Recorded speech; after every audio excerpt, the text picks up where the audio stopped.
Footpath বিজনেসে আজকে আমার পঞ্চম দিন। তো আজকেও আমি বিকালবেলা বের হয়ে গেছি আমার এই যে প্রোডাক্ট নিয়ে এবং হচ্ছে টেবিলটা নিয়ে।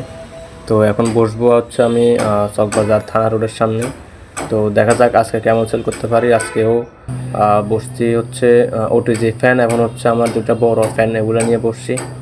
বড় ফ্যান টোটাল আমি 6টা নিয়েছিলাম, তো এখান থেকে 2টা সেল হয়েছে, আরও 4টা আছে, 2টা এখানে রাখছে আর 2টা ব্যাগের মধ্যে ছিল আর কি।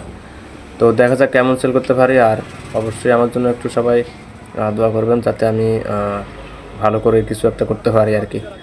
তো দেখা যাক, ফুটপাতে নামছে যেহেতু এখন অনেক নতুন নতুন বিষয় আসবে। বৃষ্টির মধ্যে আসলে অনেক সময় বৃষ্টি চলে আসে হঠাৎ করে, তো বসে থাকতে হয় অনেক জায়গায় বৃষ্টির মধ্যে ভিজে টিজে, যেহেতু ইলেকট্রিক প্রোডাক্ট এগুলো বৃষ্টির মধ্যে ভিজলে সমস্যা। তো বৃষ্টির মধ্যে অনেক সময় ভিজে গিয়ে অবস্থা খারাপ হয়ে যায় আর কি। আজকে এখন পর্যন্ত আমি 1400 টাকার মতো সেল করছি। তো যা হয়েছে তাই নিয়ে আমি সন্তুষ্ট। সবাই আমার জন্য একটু দোয়া করবেন। ধন্যবাদ।